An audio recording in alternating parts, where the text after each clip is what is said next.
नमस्कार, मैं पायल शुक्ला। आप सभी का स्वागत है न्यूज डंका हिंदी में। मुंबई पुणे एक्सप्रेसवे भारत का पहला कंक्रीट से निर्मित 6 लेन वाला एक्सप्रेसवे मार्ग है।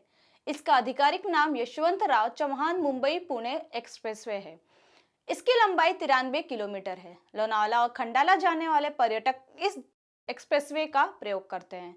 यह भारत के सबसे व्यस्त मार्गों में से एक है। हालांकि मुंबई पुणे एक्सप्रेसवे पर हादसे और लापरवाही की कोई सीमा ही नहीं है।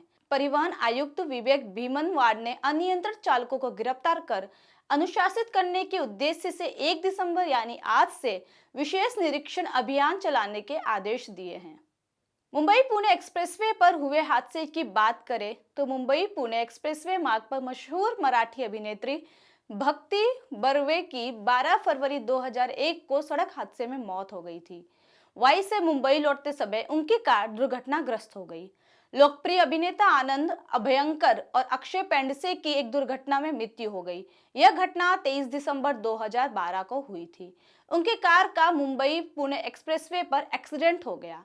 मुंबई पुणे एक्सप्रेसवे मार्ग पर टोल बूथ के पास बोरगांव के पास उनका एक्सीडेंट हो गया था। हादसा उस वक्त हुआ जब उनकी मारुति वैगनर कार को तेज रफ्तार टेम्पो ने टक्कर मार दी। आनंद अभयंकर और अक्षय पेंडसे के साथ अक्षय के 2 साल के बेटे प्रत्युष की भी मौत हो गई। इस हादसे से पूरा कला जगत हिल गया था। वही बात यदि 14 अगस्त 2022 की करें तो मुंबई पुणे एक्सप्रेसवे पर बड़ा सड़क हादसा सामने आया था, जिसमें पूर्व विधायक विनायक मेटे की एक सड़क हादसे में मृत्यु हो गई थी।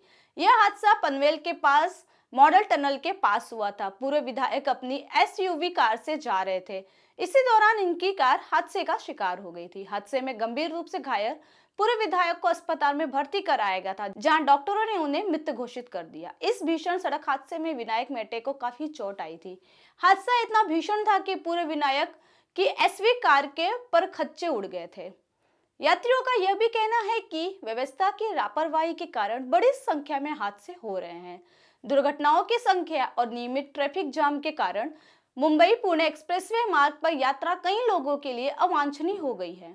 भारी ट्रैफिक, ओवरलोडेड ट्रैफिक, सड़क के किनारे वाहनों की अवैध पार्किंग के साथ ही साथ सड़क पर रुके हुए वाहन, घाटों पर अकुशल चालकों का वाहन चलाना, ओवर स्पीडिंग दुर्घटनाओं के ये सभी विभिन्न कारण हैं। हालांकि हादसों को रोकने के लिए कई उपाय किए गए, उसके बाद भी इस मार्ग पर हादसों की संख्या में कमी के कोई आसार नजर नहीं आ रहे हैं। एक्सप्रेसवे का सड़क यह घुमावदारों पहाड़ी के मध्य से गुजरता है। इस सड़क पर भारी वाहन चालक नियमों का पालन नहीं करते हैं। लापरवाही से गलत लेन काटने से हादसे होते हैं। साथ ही ओवरटेकिंग की वजह से भी इस एक्सप्रेसवे पर हादसे होते हैं, जबकि यातायात नियमों के अन्य सामान्य उल्लंघन भी दुर्घटनाओं का कारण बन रहे हैं, जिस वजह से मुंबई पुणे एक्सप्रेसवे मार्ग पर हादसों में मरने वालों की संख्या दिन ब दिन बढ़ती ही जा रही है। हाईवे पुलिस के द्वारा जारी आंकड़ों के मुताबिक इस साल पिछले साल की तुलना में 10 महीने में कुल हादसों की संख्या में सिर्फ 1% की कमी आई है। घातक दुर्घटनाओं में 7% की कमी आई है। पिछले साल जनवरी से अक्टूबर के बीच कुल 159 हादसे हुए। 60 तरह के जानलेवा हादसों में 74 यात्रियों की जान गई थी। इसके अलावा 44 गंभीर हादसों में 96 यात्री गंभीर रूप से घायल हो गए। उसकी तुलना में इस साल कुल 168 हादसे हुए, जिसमें 68 लोगों की जान गई है। राजमार्ग पुलिस के आंकड़े बताते हैं कि 42 गंभीर दुर्घटनाओं में 92 यात्री गंभीर रूप से घायल हुए हैं। इन दुर्घटनाओं पर अंकुश लगाने और अनियंत्रित चालकों को अनुशासित करने के लिए एक राजमार्ग निरीक्षण दल में कम से कम 2 मोटर वाहन निरीक्षण होंगे। प्रत्येक जांच अधिकारी को अपनी टीमों द्वारा पिछले 24 घंटे में की गई कार्रवाई का विवरण प्रतिदिन सुबह 10 बजे प्रस्तुत करना होगा।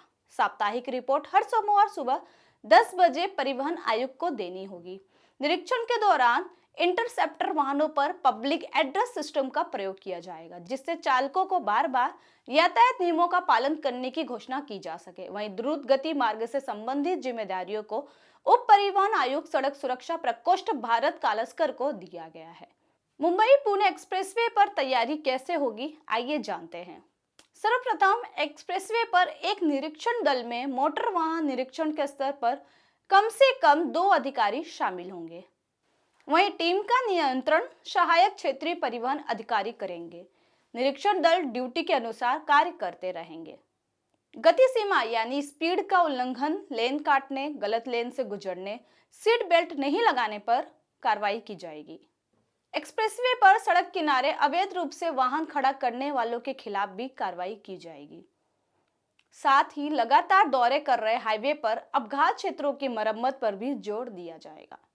आपको मेरा वीडियो कैसा लगा कमेंट सेक्शन में जरूर बताएं। साथ ही हमारे चैनल को लाइक, सब्सक्राइब और शेयर करना ना भूलें। फिलहाल के लिए इतना ही। जल्दी एक नई जानकारी के साथ पुनः उपस्थित होंगी। तब तक के लिए मुझे दीजिए इजाजत। धन्यवाद।